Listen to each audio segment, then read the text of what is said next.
Hello, everyone. Welcome into Yelling from the Couch. I'm Brent Humphreys. He's Gage Berdovich.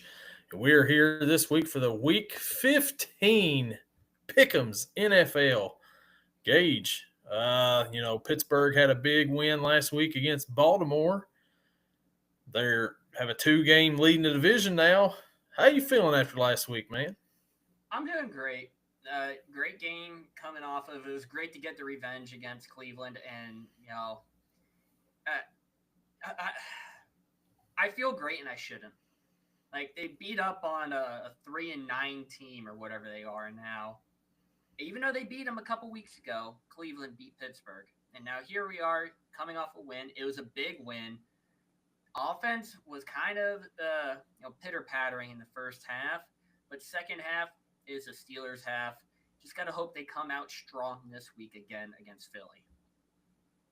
Yeah, the competition gets a little bit tougher this week coming up for Yeah, Pittsburgh, but win last week, Jameis Winston, out there yeah. threw another tough couple of picks.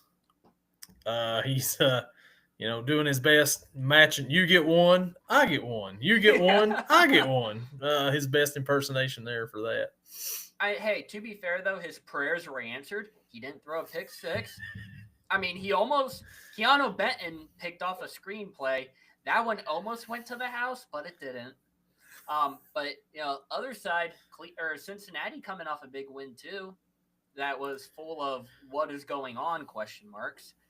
But still a good win. How's that feeling? It feels pretty good to finally win again. Win on the road against the Dallas team, Cooper Rush and the boys down there. But like you said, a strange game. Blocked punt that the Cowboys blocked the Bengals punt, and then the Cowboys player touches it for whatever reason. Bengals recover, and then they go down. Jamar Chase 40 yards to the house, touchdown, just like that. And it's like, there we go. That's what I'm talking about. Some kind of luck right there. And that's got to be the worst feeling for that guy. I think they just brought him up like 2 days beforehand, his first time seeing NFL action, and then just bam, gives the game away to Cincinnati. If it wasn't for that, Dallas probably comes out on top with winning. The punt gets blocked. They're already going to start out in plus territory. You got to chew off. What was there, like 2 minutes left? I think maybe the 2 minute warning had just hit. So it's Mm-hmm. like, all right, we run it three times, take a lot of clock off. I don't remember Cincinnati had any timeouts, but make them use that. Kick three with Aubrey. We're up by three. Defense, do your thing that you've been doing all game. And instead, well, it turned out the other way.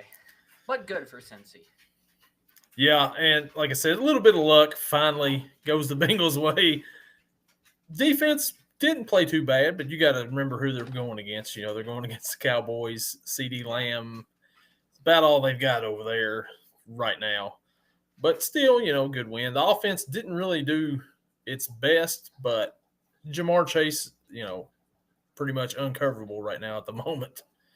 Well, and even with saying that, Rico Dowdle had probably his best game of his career He against did. Cincy, and they still couldn't do anything. I mean, Yeah. you had to think that, oh, they're going to lean heavily on the run. It's Cooper Rush, and we still can't stop the run. I, I don't know what that was about, but came out with the win, so that's all that matters in the end. Yeah, I'm pretty sure that Rico Dowdle had a career high in rushing on Monday night. I'm pretty sure I seen that, but I'll take the win. And that game, they're doing the hard knocks with AFC North right now. Did you happen to catch this week's episode? No, I did not. They ended with that game this week. Like they started out with the Monday night game last week with the Browns and the Broncos, and the quote, of Jameis Winston, Lord deliver me from these pick sixes. Like you said, he did deliver him. He did not throw any pick sixes this past week. But then they finished with the Bengals and the Cowboys game on Monday night. I've got a feeling that they're going to probably open next week's episode with another Bengals storyline, as on Monday night during the game back in Cincinnati, Joe Burrow's home was burglarized while he was at the game. talk about adding insult to injury. Yeah, our team's already playing bad, and you broke into my house. All right, cool. Defense lets him down at home and in football games is what I was reading somewhere. But who's writing these storylines? Like real creative of the HBO guys to come up with somebody to break into his house while he's gone, right? Or whoever wrote the NFL script this season. You know what? Kudos to you for throwing that in there. Yeah, you also get speaking of the script writers there, the Kansas City Chiefs with their backup kicker, kicker they just signed, comes in and doinks in a game winner for Kansas City for another way for them to win. Like, how many ways are they going to find to win games before their luck finally runs out? How many games have they won just by one score? I saw the other day they're like 4-8-1 against the spread this season, which for being a one-loss team, that's not very good. And a lot of their last win against the spread, I think, was like week 6 or week 8, something like that, where it was like, you got to be kidding me. Like, how are you just winning all the time? I can't take it. I hate it. They've won 15 straight games, 15 straight one-score games, and I'm calling it now. The luck's running out. They're not winning the Super Bowl this year. It's going to run out.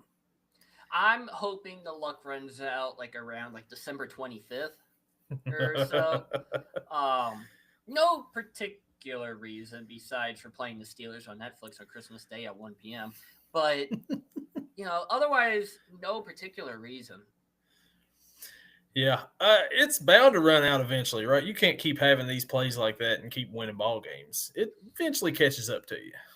And speaking of running out of luck, going back to the Browns, they have no luck. Kevin Stefanski last year goes from coach of the year to having this. Like, you're handcuffed with the Deshaun Watson contract, so you don't want to make the switch at quarterback unless you absolutely have to. And on the same token, you make great plays. Jameis makes a great play.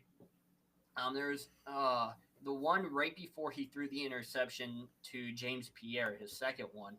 He made a great rollout play on the run, bam, and then just a straight drop back, throws it, way overthrows the receiver, falls in Pierre's hands.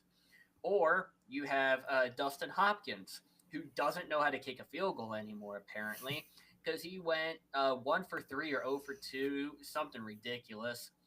And then you have good old Kadarius Toney, who didn't play much with Cleveland this season. Maybe there's a good reason. He had no catches, no targets, one taunting penalty after a fair catch, who the taunting penalty was targeted towards Ben Skoranek. And then his next punt, what's he do? He muffs it, gives it up, and who recovers it? Ben Skoranek. And then Monday morning, bam, Kadarius Toney, bye, you're waived from the Browns. How bad do you have to be to get waived in Cleveland? You have to be pretty bad, and I think that this is probably the end of the line for Kadarius Toney, a guy with so much promise who has done absolutely nothing in this league, and I think that was probably his last shot right there, his last chance, and he blew it Sunday for sure, I believe. I feel like some other team will give him a chance, or at least just sign him to the practice squad just as a body, but no. Go find someone else. Go sign Antonio Brown, Mr. CT ESPN. Go sign him, and you know what? It'll be better than Kadarius. Yeah, it's got to be at this point. But you're right. Somebody will probably sign him on potential alone, but they're going to find out that there's nothing there anymore. It's done. Bust. Oh. So last week, I forgot to mention on here our records from the week before. Week 13, I went 12-4. You went 12-4. Nice. Week 14, I went 8-4. You went 8-4. Pretty so on par. Hey, there we are. Yeah. 122-77 for me. 129-70 for you. Not bad. Pretty good season. Yeah. No, I mean really good actually. Straight up picking them there, but so I want to know this week who got potentially killed on Gage's fantasy team for this week. Gage, you've got the floor now. All right, I got to pull it up because I haven't actually looked at my team.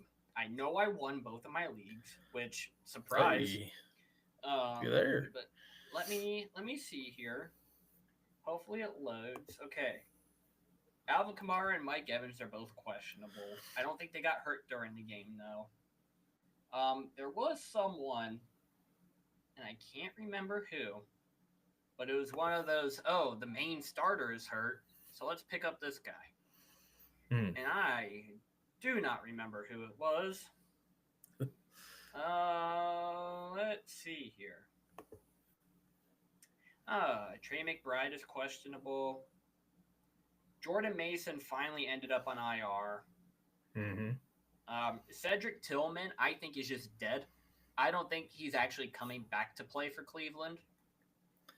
And Jonnu Smith, I thought he was dead the entire game until overtime hit. No catches in regulation, and then you go 3 catches for 30+ yards and the winning touchdown in overtime. In overtime, I'm like, okay, thank you, but why couldn't you do this sooner? Like, okay. Otherwise, I went to pick up Isaac Guerendo for the Niners. Ended up getting hurt, so I'm glad I avoided that one. But he also had a good game, so I don't know which one I would have wanted. He's playing tonight, not really having too good of a game so far. What was he at? 4 carries for 17 yards. But outside of that, no one really got killed this week for the first time, I think, all season, which I'm not, knock on wood, but this week is probably going to be the killer since, first week of playoffs. Yeah, I was going to say you're getting it turned around right in time, getting everybody healthy right in time for the playoffs. So that's a good thing right there for you. For now, until we come back on here next week. And I'm like, everyone's dead. I don't know what happened. Playoffs are over. I'm just going to focus on my Pittsburgh Steelers. Yeah, that's the way you'll be next week on here. Heck, all right. Uninstall every app. Yeah, so I'm still in first place in my league. So there's that. Won again last week. I had Josh Allen starting at quarterback. That worked out pretty decent for me. God, you probably didn't need anybody else at that point. Just about. Oh, man. What a game from Josh Allen last week in a loss. Still lost. Yeah. He still lost, to the Rams, who are not doing a whole lot of offense right now as they're playing the San Francisco 49ers, and it is almost halftime, 3-0 Niners. Kind of a little shocking score right there. I thought this was going to be a lot better scoring. I mean, Rams side of things, Stafford had a great game last week, and he comes out so far as 2 for 10 with 11 yards. 1 carry for somehow, I don't know how this happened, but he has 11 yards rushing. Didn't think that ever happened. His betting line was probably like 7.5. And then let's see here. The Niners, Purdy is 8 of 16, 90 yards. Guerendo, 8 of 17. Debo, 2 for 3. Like, just not a lot going on. Like, I don't know. Like, this is just surprising. Yeah, it's crazy, but I don't know. It's these Thursday night games when you don't have a week's rest. Like last week, Thursday night game, the Lions and the Packers, 65 points between both teams. And, they had a week off, like a regular game. This, working on a few days rest, a little bit different, I guess. I guess so. Unfortunately. If we had to pick this game tonight, I would have picked the Rams. So I'm glad we're not picking it. I would have picked the Rams as well, especially after beating Buffalo the other day and, San Francisco down a couple running backs and just not been the same this year. But like you said, I'm glad we didn't pick it because, what a game. What a game. So that brings us to the new segment debuted last week. Quote of the week. This week's quote comes from Aaron Rodgers when asked about the Jets for missing the playoffs for 14 consecutive seasons. I've started for 1 year. End quote.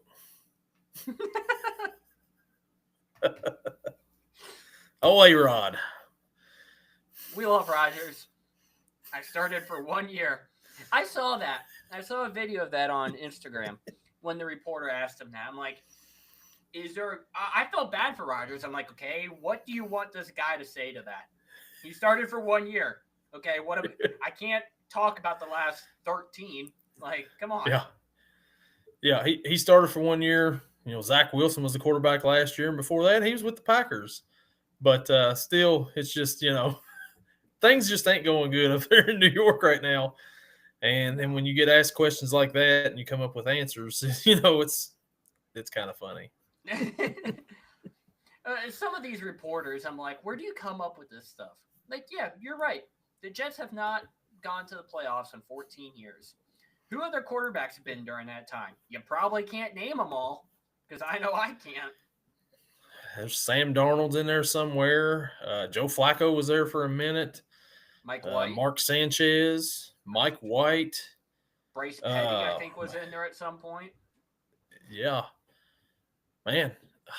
Ryan Fitzpatrick, I think, was quarterback there for a minute. Yeah, there's been a lot of mediocrity. Maybe Mike Vick was there at that time. I don't know. He was there. He was there at one point in time. Yeah. I don't know if it was during that 14-year span, but he was still there. He was there, and I don't know, but yeah, rough go of it right now for the Jets. They almost had it last week against the Dolphins. And Jonnu Smith finally decided to show up. Yeah, they went to overtime. I was like, good, I need overtime. And then the first 2 plays were both a screen pass to Jonnu. I was like, let's go. This is awesome. and then the touchdown to him. As that play was going, I'm like, he's open. And then Tua threw it. I was like, yeah, he's open. All right. my roommate's like, bro, calm down. I'm like, you have no idea how much this makes me happy right now.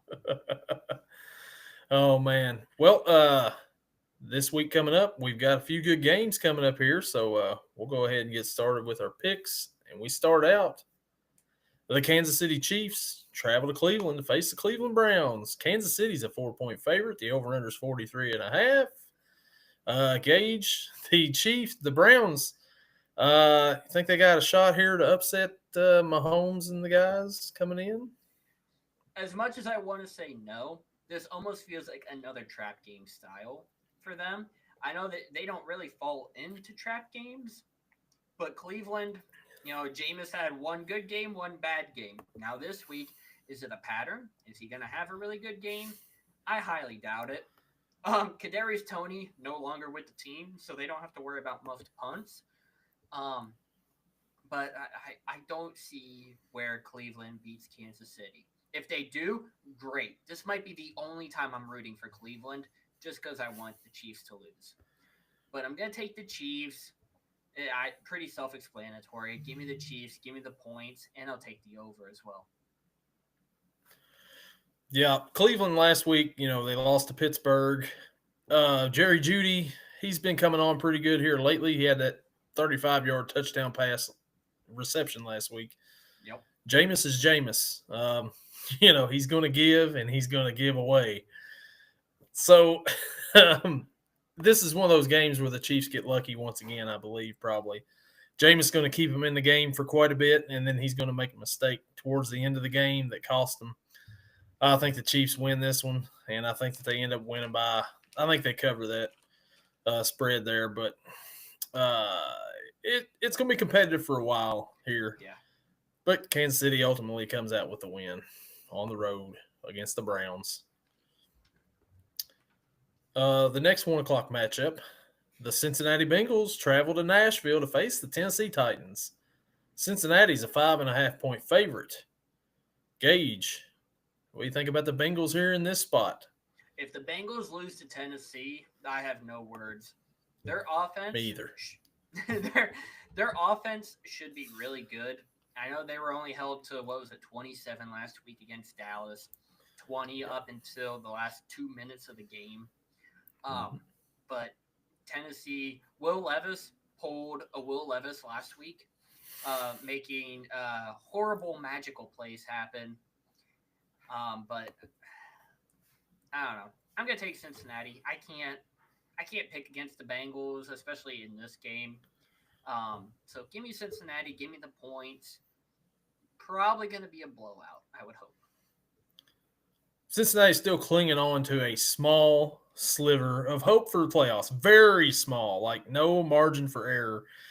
You can't drop this game right here in Nashville for sure. You've got to win this one. The Bengals offense has been great just about all year. They were held to 20 points, 27 points last week. T. Higgins only had 2 catches. But Jamar Chase, on the other hand, was amazing. I think that connection continues again. I don't think Tennessee's going to be able to slow Chase down. Tony Pollard had a pretty good week last week. I think he'll have another big week again this week against the Bengals. I mean, whoever's running against the Bengals is probably going to have a pretty big game because the Bengals' run defense is awful. But, I mean, you only put up 6 points against Jacksonville at home. I think the Bengals will be able to handle that. Give me the Bengals in this one. I think the Bengals cover that spread, and they continue their hopes for a playoff spot. The next 1 o'clock matchup, the Washington Commanders travel to New Orleans to face the New Orleans Saints. Washington's a 7.5-point favorite. The over/under 43.5. Gage, who you think the Saints can pull off a big upset here at home? No, I don't know who their quarterback is going to be this week, but I don't think they do it. Kamara did not have a real good game at all last week, which was kind of surprising. Valdez Scantling went, I think, 3 for 35. Didn't get a long touchdown like he had in each of his previous Saints games. In Washington, they're still, fighting for a playoff spot, maybe potentially clinch the division. So they're coming out firing on all cylinders. The Saints really they have nothing to lose, but they have nothing to win either. Besides maybe pride. Maybe they start kind of tanking a little bit, try to get a better pick in the draft. I'm going to go with the Commanders. Give me the Commanders. Give me the points. And I'm going to take the under on points scored. I just don't think it's going to be a high-scoring game. Yeah, last week the Saints beat the Giants 14-11. Jake Haener is supposedly supposed to start this week if Carr doesn't go. Oh boy. I don't know about that there.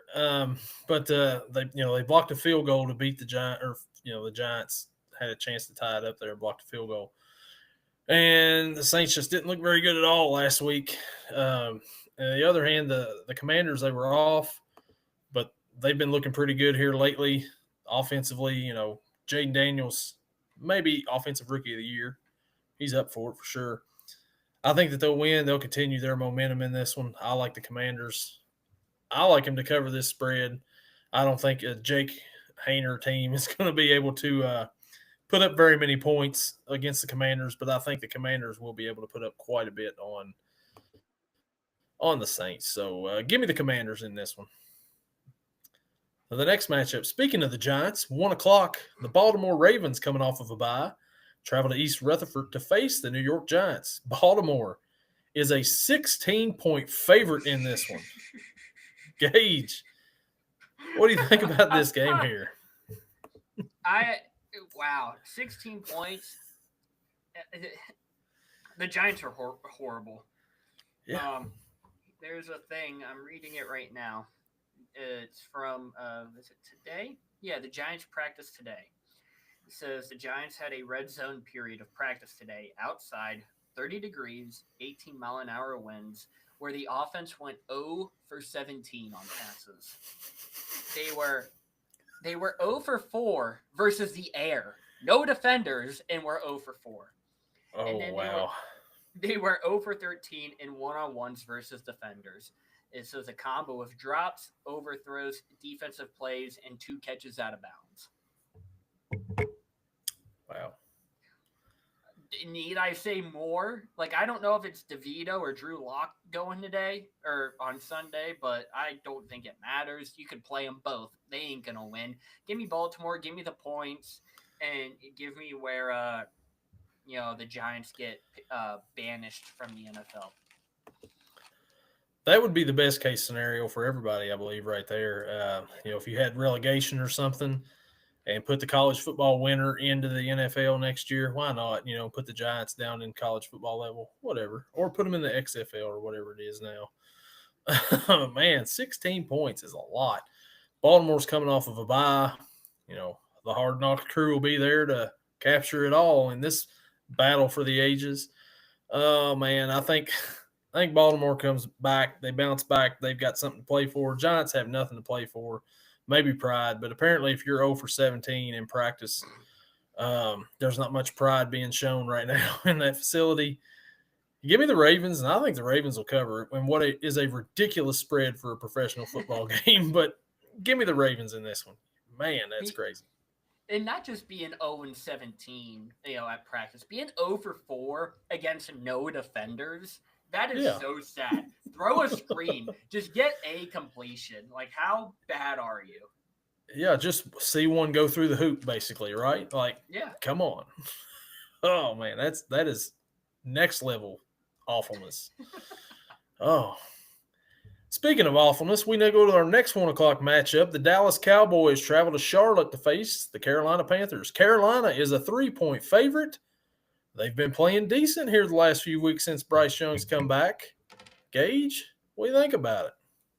I know the Cowboys put up a good game against the Bengals, but the Panthers, I know they haven't won many games recently since Bryce Young has come back. They should have beat Philly last week. Xavier Legette, he dropped it. Mm-hmm. It would have been at least a tying touchdown and kick the extra point. The Panthers being favored in this game is the first time since December 18th of 2022 that they were favored in a game. Wow. Do you just take a guess? Who are they favored against? Oh. NFC or AFC? AFC. Cleveland. No, Pittsburgh. Really? Yeah, because in 2022, Kenny Pickett. Kenny Pickett, Mitch Trubisky. I think it was a Mitch Trubisky game. I don't know who the quarterback was in 2022 for Carolina, but Baker Mayfield. No, he was with the Rams, or was he with Carolina?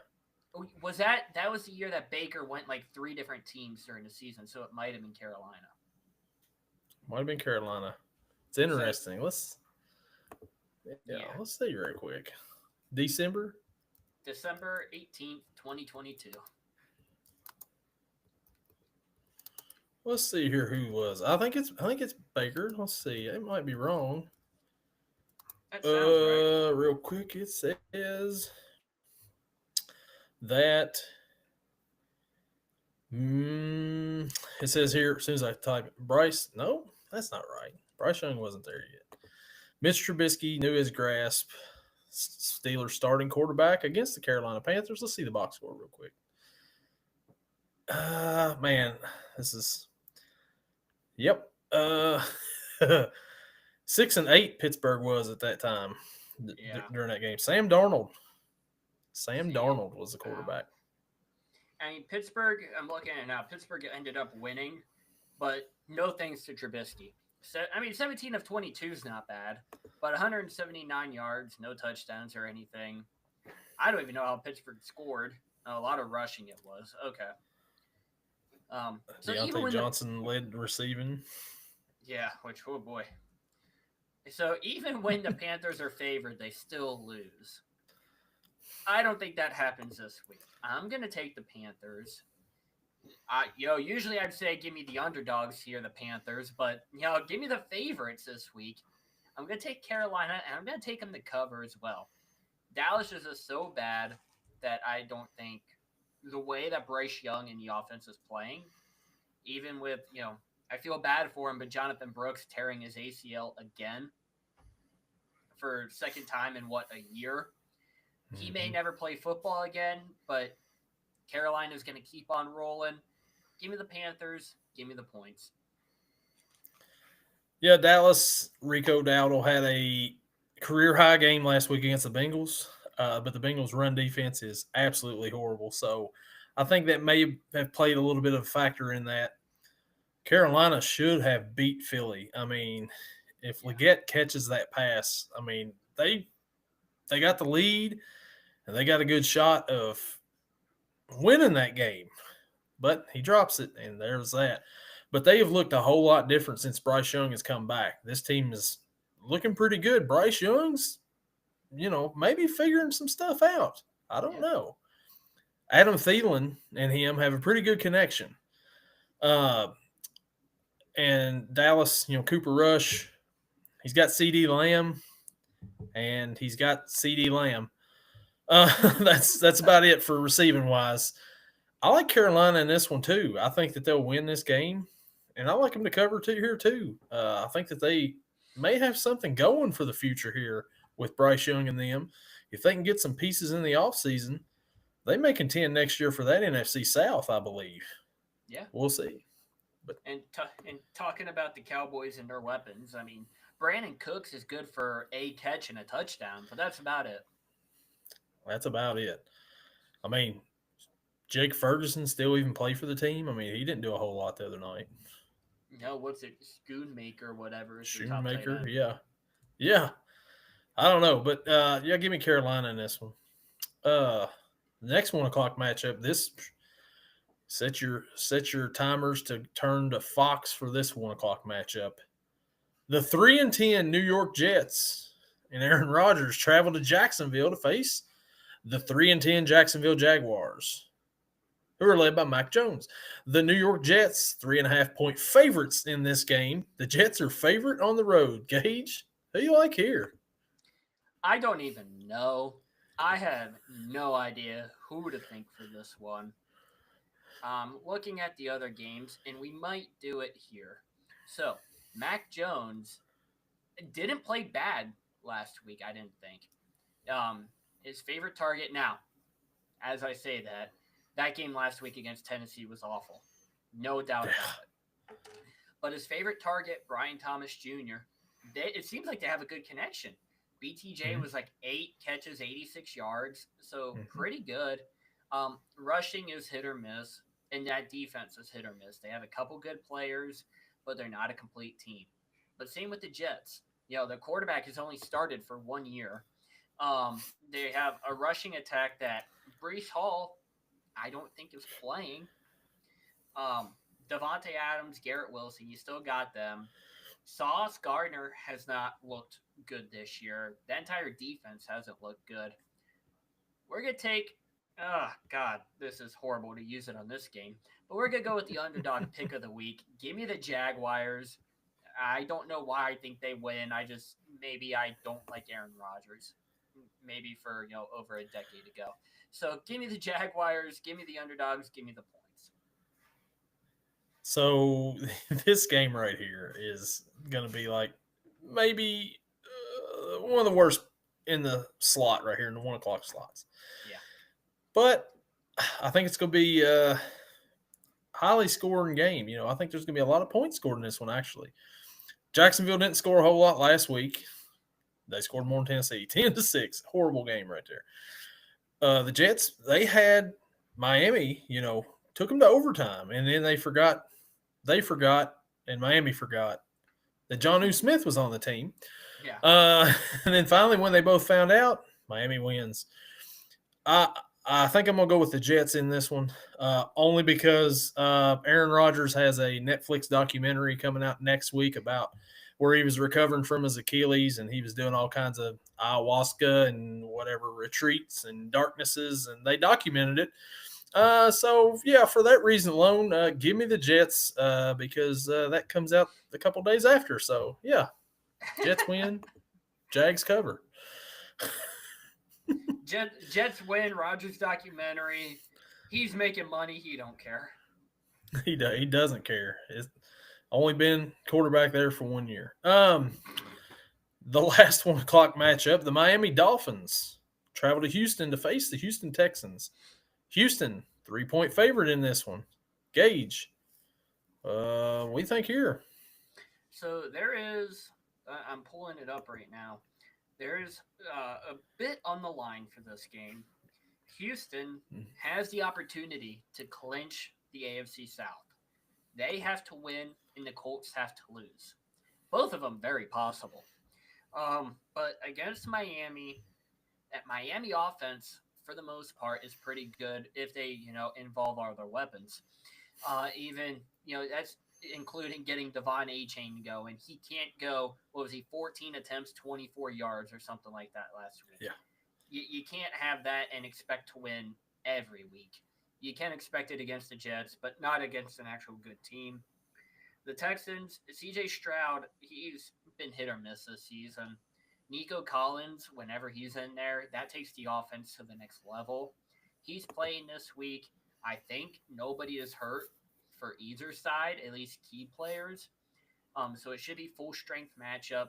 I'm gonna take the Texans. Give me the Texans. Give me the points.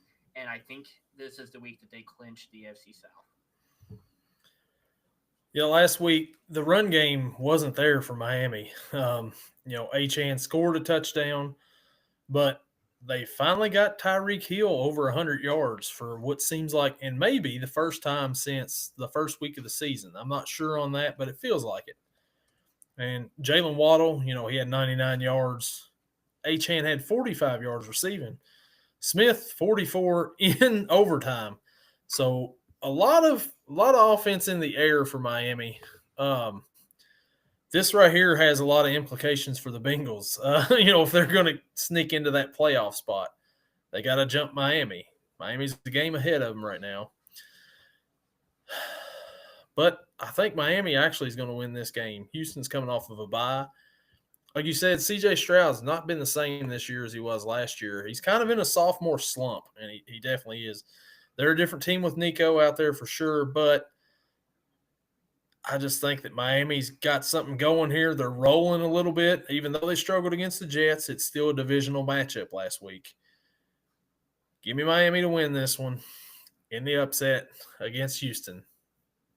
Do you not want the Bengals to make the playoffs this year, or what's going on? There'll be other opportunities. Miami will drop another one here for long, But right now, I think that they pull this one out. The next matchup, 425, the Indianapolis Colts, a team that is a game ahead of the Bengals, travel to Denver to face the Denver Broncos. Denver is a 4-point favorite. Gage. I believe both these teams coming off of a bye last week. I believe so. What do you think about it? Well, I feel like I already kind of gave it away when talking about the AFC South, but I have no faith in the Colts at all. Right now, if I'm starting an NFL team from scratch and I need to pick a young quarterback, Bo Nix is the guy that I'm picking. He's incredible so far this year. We mentioned Jaden Daniels in the running for Offensive Rookie of the Year. Bo Nix is right there with him, and also another guy that we'll talk about later. But Bo Nix is right there. He might even be, stat-wise better than Jaden Daniels. Excuse me. And his guys are doing great with him. Cortland Sutton, whenever he's on the field with Bo Nix, their connection right now is incredible. Cortland Sutton has a better connection than what he had with Russ for the past 2 years that he was in Denver. So that's going good for him so far. Marvin Mims is secretly starting to light it up a little bit, and in the running game, Javonte Jaleel and then Estime as well. They're kind of starting to pick up the pace a bit. The Colts are just awful. I don't like Anthony Richardson. You don't like Anthony Richardson. We are an anti-Anthony Richardson Tampa Bay Buccaneers show. I'm gonna take the Broncos. Give me the Broncos. Give me the points. Yeah, we are anti-Anthony Richardson, anti-Tampa Bay Bucks, but this pains me right here because I need Denver to go 1-3 the rest of the way, because Cincinnati plays Denver straight up in Week 17 with the chance. All right, so Denver cannot win more than one more game. If they go 1-3 and one of the losses is to the Bengals, and the Bengals win out, Bengals get the playoff spot. I don't like the Colts here in this spot because they're playing against Denver because Anthony Richardson's not a good quarterback. The last game he played, they barely beat the Patriots. He had 100 and some yards passing, like 109 passing for a game. And you think he's going to come out there and do that against the Broncos? He may get 80 yards, maybe, if he's lucky against the Broncos defense. Man, I don't know. I want to pick the Colts to win for the Bengals purposes, but I can't.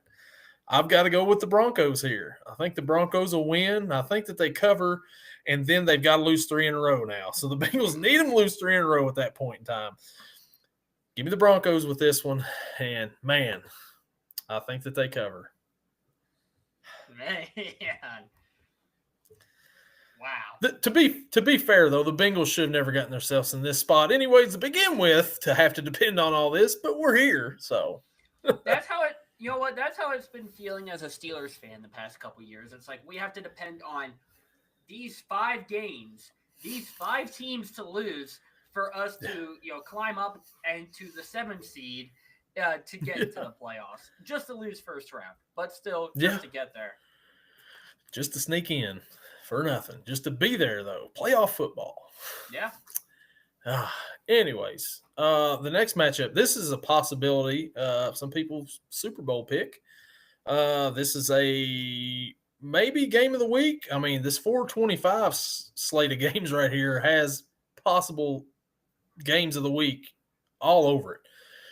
The Buffalo Bills travel to Detroit to face the Detroit Lions. Detroit is a 2.5-point favorite. The Bills coming off of a loss last week to the Rams. Lions coming off of a win at Green Bay. Gage, what are you thinking here? If there was not another game specifically going on at this time, this would be the game I'm watching. I'm looking forward to this game. I think it's going to be a high-scoring game. No real defense involved. Just, like last week, Bills-Rams, who gets the ball last? It almost feels like that's how that's going to go. I'm going to go with the Lions. A couple reasons. One, the Bills are AFC. Get them out of here. We don't like them. And then also, I got to hear my roommate be happy since he's a Lions fan. Lions are NFC. Bills are AFC. Bills are also, I believe, tied with the Steelers for the number 2 seed, but they are ahead somehow in the tiebreaker. I don't know how tiebreaker works, but they are ahead. So if they lose, we win. We take that number 2 seed. Come on, Detroit. Give me the Lions. Give me the points.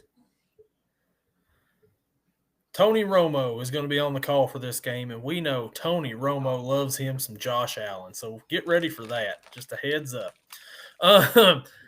Detroit last week, they kind of, maybe should have lost to Green Bay. I mean, close game there. They've been squeaking some games out here lately. Buffalo lost last week. You would think maybe Buffalo will come in with a little bit of revenge. No, I'm going with the Lions. As a Lions fan myself here, big Lions fan here right now. Going with the Lions in this one. I think the Lions will win this game. It'll be a good game. This is, like I said, one of the potential games of the week. I think it's going to live up to the hype. Not going to be much defense. It's going to be kind of like the Rams and Bills game last week. But I don't think the Bills are going to be able to stop all the weapons that the Lions have over on that side of the ball. No. Give me the Lions in this one. I think the Lions will cover that spread there. But possible game of the week. The over-under is 54.5. Hammer the over in that one. For real. Absolutely. Hammer the over. Oh, yeah. The next matchup, 425. The battle what was it? Me and Joey was doing it on the college football games. They used to call the Oregon State game the Civil War, but I guess they wasn't allowed to call that anymore. So I was like, well, what do they call it now? Looked it up, and it's like, now they refer to it as the Oregon State Championship. So in the Pennsylvania State Championship, the Pittsburgh Steelers travel to Philly to face the Philadelphia Eagles. Philly is a 5.5-point favorite. Gage, how are we feeling about this matchup right here? This should be a good one. Yeah, it should be. Hopefully it is. It's in Philly. Pittsburgh has not won in Philly since like 1969. or how it's been a long time. The last time these two teams played, I think Pittsburgh won. I think it was in Pittsburgh because I think it was Chase Claypool's rookie year where he had 4 touchdowns in the game. They still almost lost. What happened to that guy? I don't even know. I don't even know if he's on a team right now anymore. Had all the potential in the world. It just did not pan out. But with that being said, Russell Wilson is 5-0 in his career against Philly. Take that however you want. I don't know how to take it. But there's also a lot of playoff scenarios for this one. For Pittsburgh to clinch a playoff berth, one of two things needs to happen. They either just need to win or tie with Philly, or the Dolphins and Colts lose or tie. I'm okay with just winning and just clinching the playoff berth that way. And then the Eagles, to clinch the NFC East, they need either to win and Washington to lose or tie, or to tie this week and Washington to lose. So there's a lot that can happen this week, depending on who wins, who loses, or if they somehow tie. Now, Russell Wilson, having one of his better seasons in his career. I know he's only played a short amount of games, but just 2 weeks ago, he had the second best overall game in his career, passing-wise. Last week, not as good, but he didn't need it to be as good since they had such a big margin of lead. He did have 2 passing touchdowns, only 158 yards, but Jalen Hurts against the Panthers had like 108 passing yards with 2 touchdowns as well. The thing that I'm worried about is Saquon Barkley. The elephant in a room, we could call it.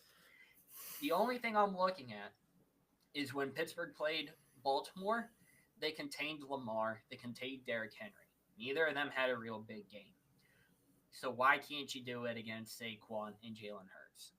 Well, the big problem might be your pass defense.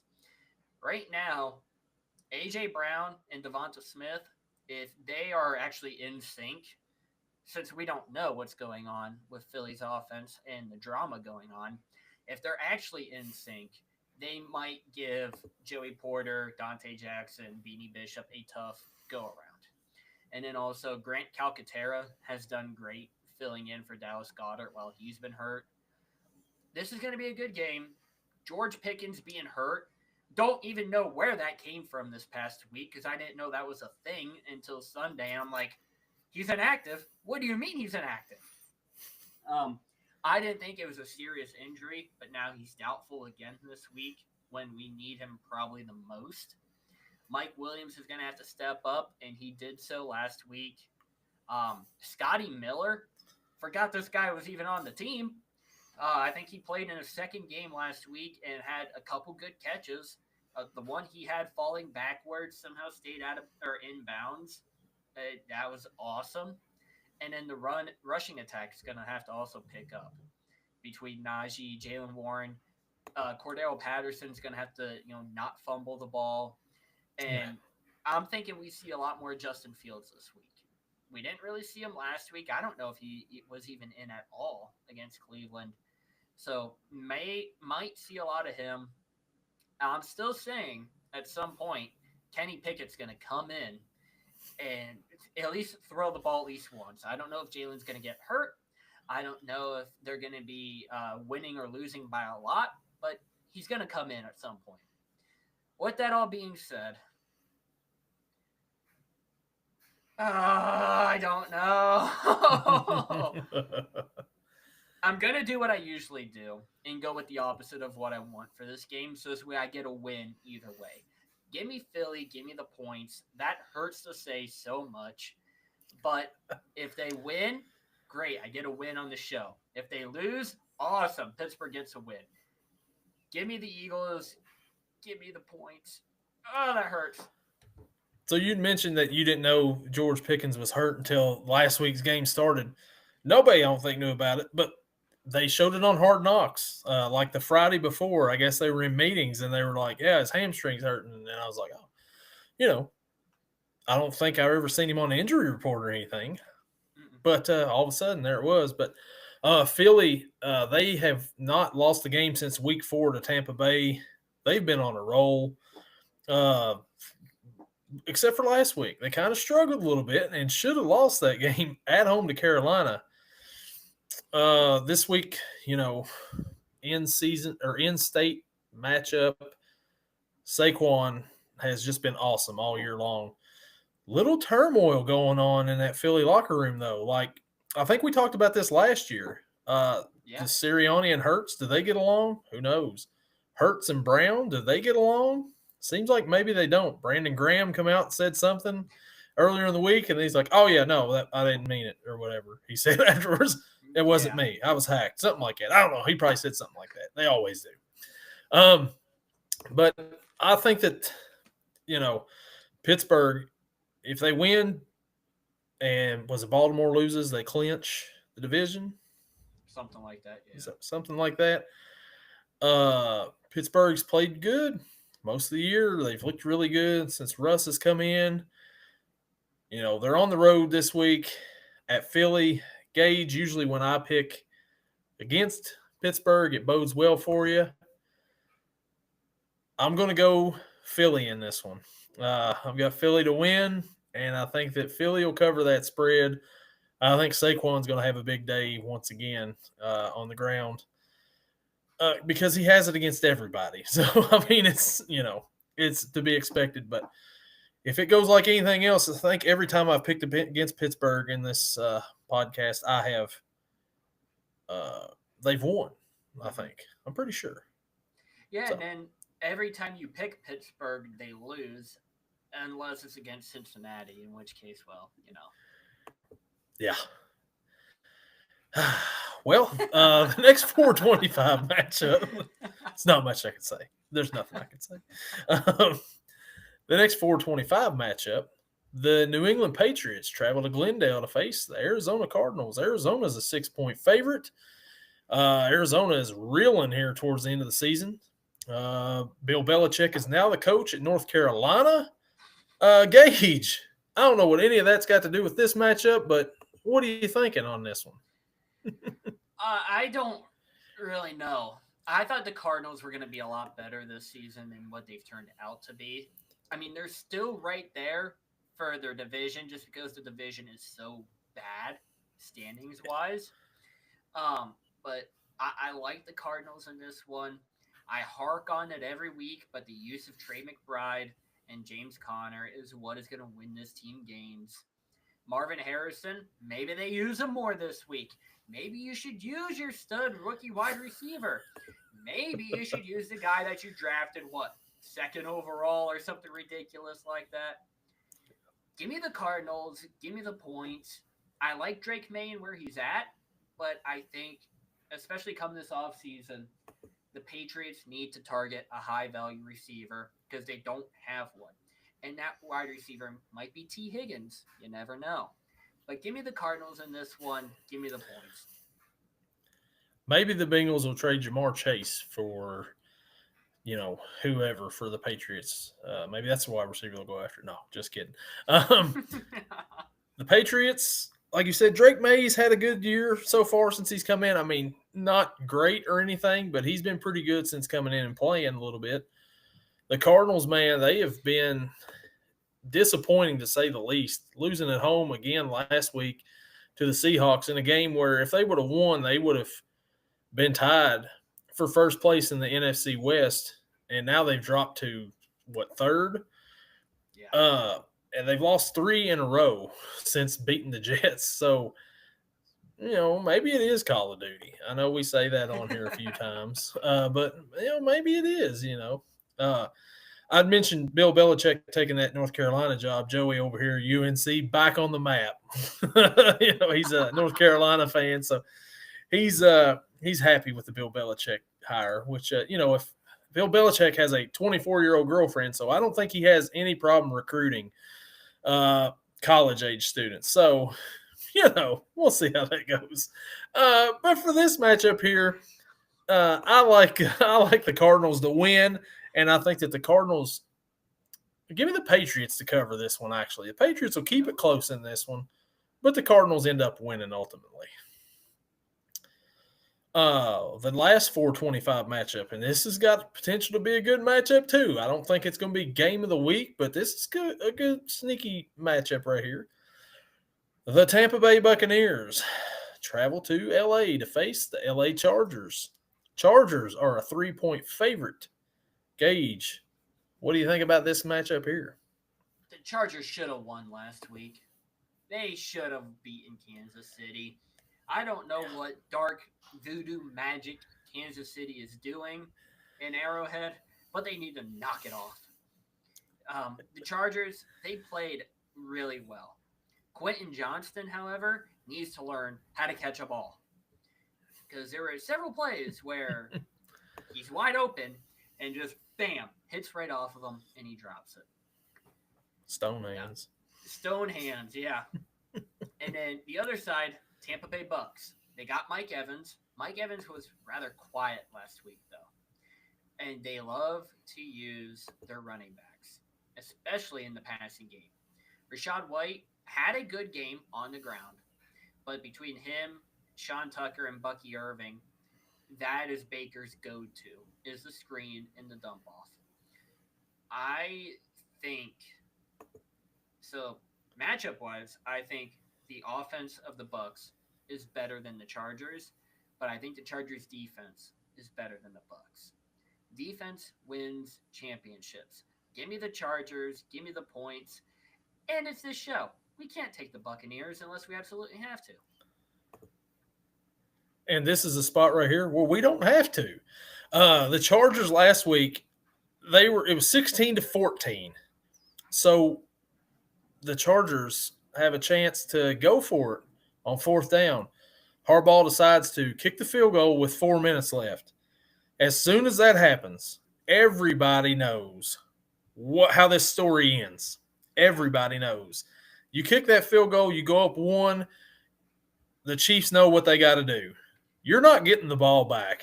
Patrick Mahomes is keeping the ball for the rest of the game, and they're coming down, they're kicking a field goal.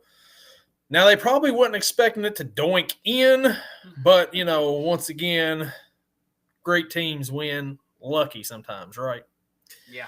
But the Bucks, I can't go with the Bucks on this one. Give me the Chargers at home.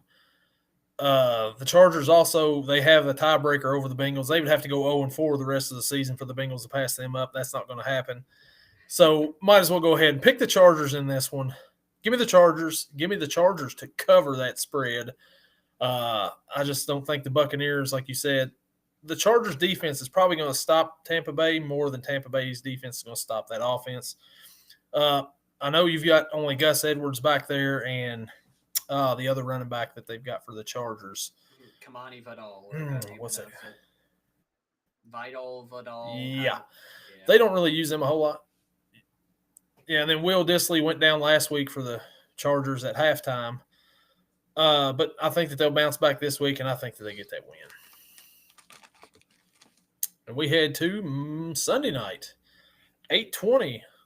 The Green Bay Packers travel to Seattle to face the Seattle Seahawks. Green Bay is a 2.5-point favorite on the road. Gage, what do we think about this one here?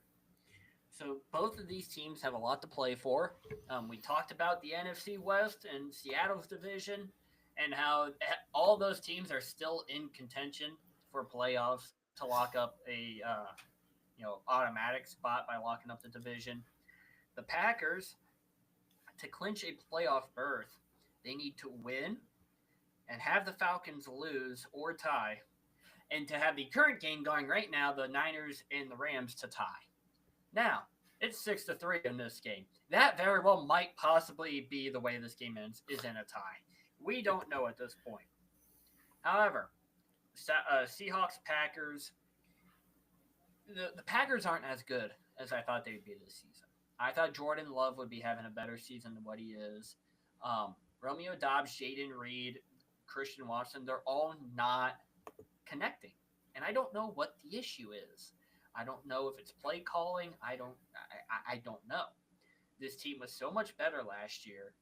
And like I said, I don't know what the issue is. Seattle side, you got a lot of guys. Kenneth Walker, didn't play last week, so who stepped in? Zach Charbonnet. Charbonnet had a great game. He might have been popping some bottles in the locker room afterwards. You never know. But when those two were in, rushing game, phenomenal. Geno Smith, not having a great season, but he's not having a bad season either. It's right there at average, what you expect from your quarterback. Tyler Lockett, Mr. Consistent. I think he had a touchdown last week. I could be wrong, but I think he did. And then you always have to worry about DK Metcalf and then Jackson Smith and Jigba finally having his year to shine. This offense is so good. The Packers have the ability to be so good on offense, but they're not. I'm going to take the Seahawks on this one. So give me Seattle. Give me the points. And I don't know. Something about this game I'm just not looking forward to. The last week, Green Bay, played Detroit pretty close. Maybe could have beat them. But Jaden Reed had one target in the game for no yards. That's not good. That guy's explosive, dynamic playmaker, and he's not getting any targets or, the ball. He didn't rush the ball either. They'll try to rush him the ball a few times. Nothing last week at all. I don't know what was up with that. I think LaFleur is a pretty good coach still. I mean, they're 9-4 in that division. It's not too bad. Seattle, they've looked pretty good lately. The offense, like you said, is starting to click. Whether they got Walker in there, Charbonnet, it doesn't matter. Either running back has played well when called on. Yeah. This one here, man, I think that this is tough. Green Bay's the favorite on the road. And I think that they come out and they win this game. Give me Green Bay in this one. And I think Green Bay covers on the road. Go, Pack, go. And then we head to Monday night. We have not a Simpsons game this time on Monday night. We have a doubleheader on Monday night, and boy, is it a doubleheader. The Chicago Bears travel to Minneapolis to face the Minnesota Vikings. Minnesota is a 7-point favorite. Gage, what do you think here? So then the last playoff scenario we got is with the Vikings. So to clinch a playoff berth, they need one of three things to happen. Either they win or tie straight up, the Rams lose or tie, or the Seahawks to lose or tie. I'm willing to bet that two of them happen, and that is the Rams losing or tying, or for the Vikings to win or tie. I don't. The Bears right now are just they're not good, and I don't get it. This team is so frustrating to watch. They have so many good things with them between your tight end, your wide receivers, your running backs. I don't know what to say about them. And this division is also so good. You have three teams right now between the Packers, the Vikings, and the Lions that could all be in the lead of a different division if they were placed in them. It almost feels like a little bit of AFC North League football when it comes to, who's leading, who's not, who has a good record. Since the previous years, it's been, Cincinnati, Baltimore, Pittsburgh, all right up there at the top. Now it's a little bit switched. Now it's over to the NFC North. With that being said, I'm going to take the Vikings. Yeah. Give me the Vikings. Give me the points. I think it's going to be a not good game, just like the second Monday night game. Yeah, this game right here, like last week, the Bears got destroyed by the Niners, 38-13. And what was a awful game for the Bears. They have been, 4 wins. They should have been better than that this year. I think Fields led them to, 7 wins last year? Something like that. And they traded him away to get Caleb Williams, who they thought would be an upgrade. Should have been an upgrade. Is not an upgrade so far. You get Keenan Allen. You pick up DeAndre Swift. You sign DJ Moore to a big contract. And you still, haven't been – you've been disappointing.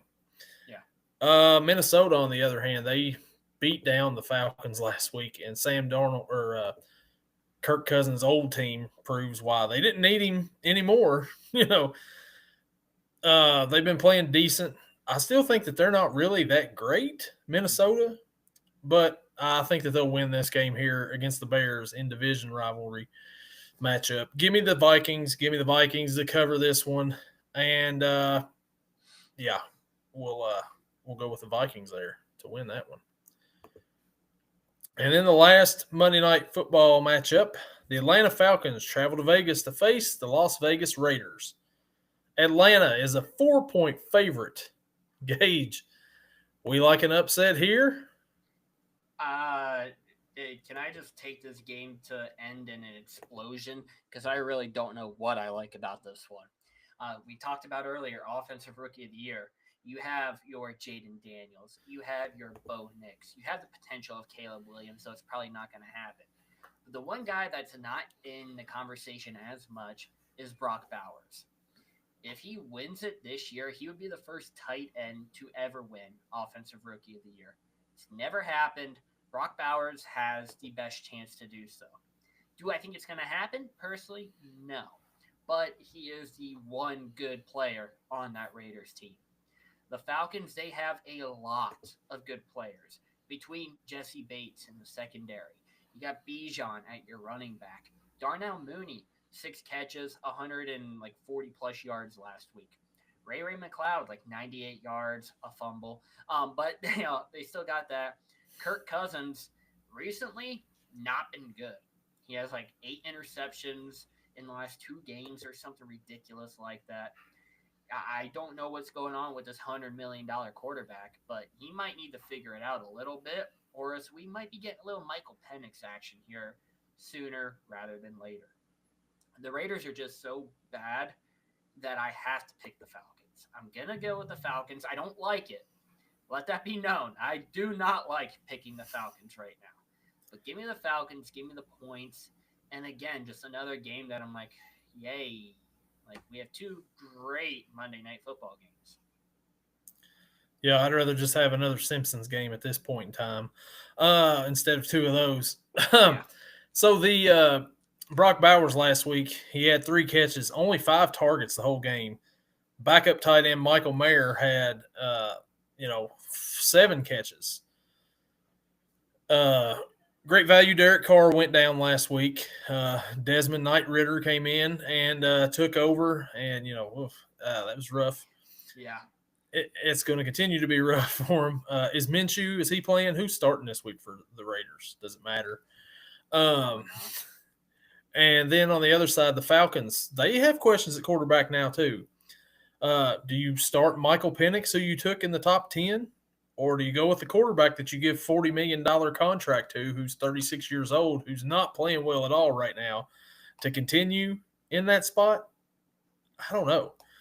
You're still in contention for the division, so that's one thing, I guess. But I think that the Falcons will bounce back this week only because the Raiders are so bad. Give me the Falcons in this one. I think the Falcons cover on the road, and the Falcons get the win over the Raiders. So, looking at it right now, an hour ago, it says Aiden O'Connell misses practice ahead of Week 15 game, obviously. But there's nothing that talks about, is it going to be Gardner? Is it going to be Desmond Ritter? But we also, I have not heard about this until now, Raiders defensive end Charles Snowden arrested for DUI. I don't know what it is with Raiders players loving to get arrested for doing stupid things with their cars. But, yeah, there is that as well. He may not play on Sunday, but we also know how players are with the cops. He might still be able to play, even if it was, game day morning. It's happened before this season, so you never know. I guess we'll wait and see. But, yeah, it's bad all the way around in Vegas, and I think Antonio Pierce is probably going to be fired after this season. Yeah, and I hate to say that because it's not like the guy was dealt a good hand. You have not had good quarterback play. How can you succeed with Aiden O'Connell, Gardner Minshew, and now Mr. Ritter? You can't. You can't. I mean, he's got some pieces there, Brock Bowers, but you got to have more than just one guy, especially a rookie. Yeah. Even when you had Devontae Adams, it still wasn't out there. So a good week of football games coming up this week. The 425 slate is going to be the best slate right there. There's going to be a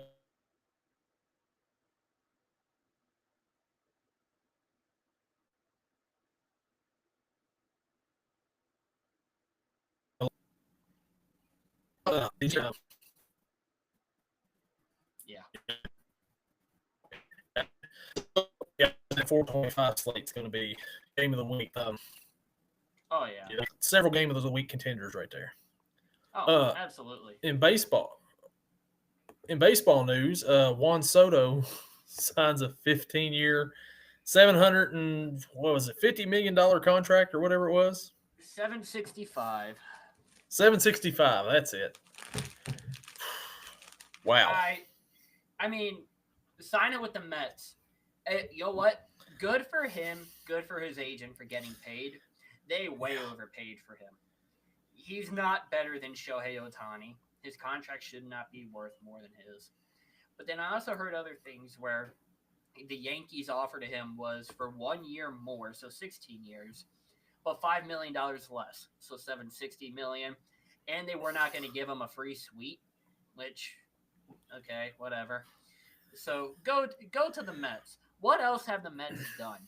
They signed Clay Holmes, also from the Yankees. They're going to try and make him a starter.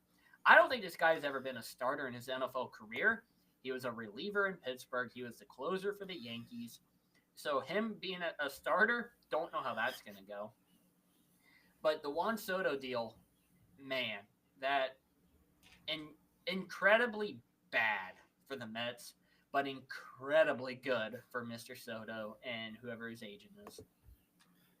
I believe Scott Boras is the agent, but man, the Mets, I think they're still paying Bobby Bonilla every year on July the 1st until like 2035. So, or whatever it is, maybe even longer than that. So they're not known for making the best decisions when it comes to contracts. But like you said, good for Soto, good for the agent to get that money from him for the next 15 years. He'll be 41 by the time this is over. Yeah. And, guy's career is going to decline before then. Ask the Angels when they give Albert Pujols that 10-year deal, how well that worked out for him. Yeah. And not only that, but with the contract, it's no deferred money. It is all $51 million a year. It can get over $800 million with different incentives, which is what? Like, this is incredible. Between our teams, I know the Reds really haven't done anything. However, the Pirates made a trade, I believe, 2 nights ago now to acquire Spencer Horwitz from the Guardians. Spencer Horwitz was acquired from the Blue Jays by the Guardians about an hour beforehand for Andres Gimenez. Yeah. Jimenez, I think. And then they flip him to Pittsburgh for Luis Ortiz, Josh Hartle, and Michael Kennedy. I love that trade. A lot of people are saying, oh, this is awful. Why'd they give up so much? I can't say they gave up that much. Luis Ortiz was bouncing back and forth between starting rotation and bullpen last year.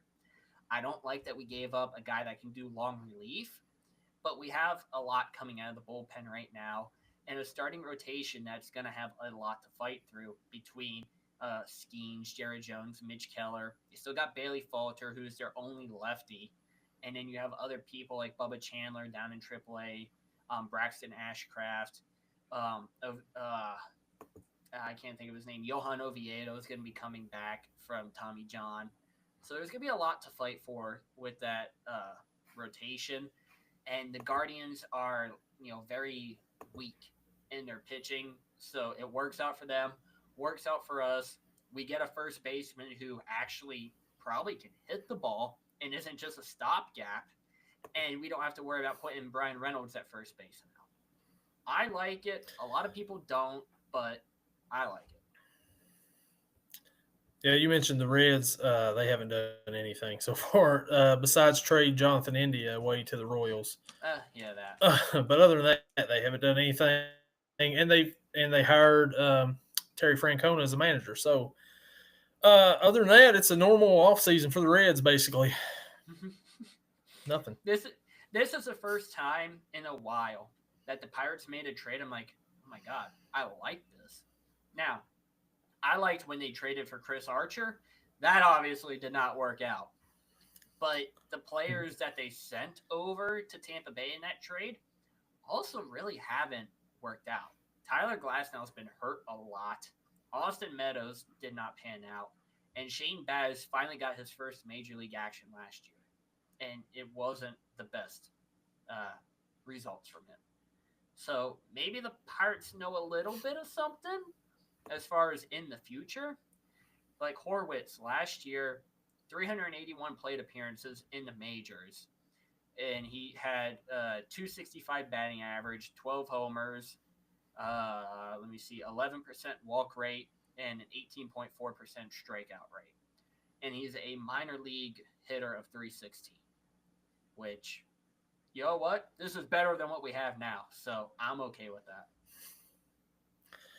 Yeah, and the hot stove is just heating up now with the winter meetings and all that going on. So there'll be some more deals going on, but I don't know if the Reds are going to make any more.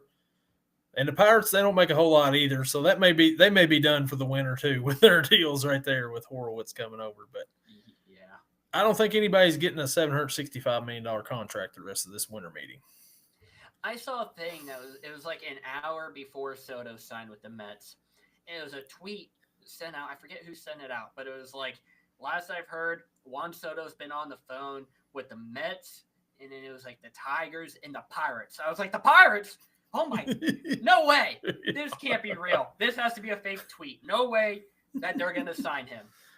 And then I was like, I had that little glimmer of hope. And then, yeah, frankly, I can't blame Bob Nutting for saying, no, I don't want to sign that. So. Yeah, they had the period in the wrong spot there. They thought it was $76.5 million. They're like, "Oh yeah, we'll do that." And they're like, "No, $765." Oh, no, they thought it was $7.65 million. That's what they thought it was for 15 years. That's where the interest was there, real quick. It's over.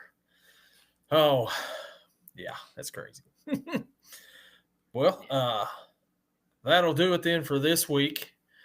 A lot of good games coming up. We'll see how they go, and see you all next week here for Week 16 as we're dwindling down the regular season. We'll see if a team can push to make the playoffs. We'll see, but they got to win this week. We'll see, but we'll see you all next week. Later.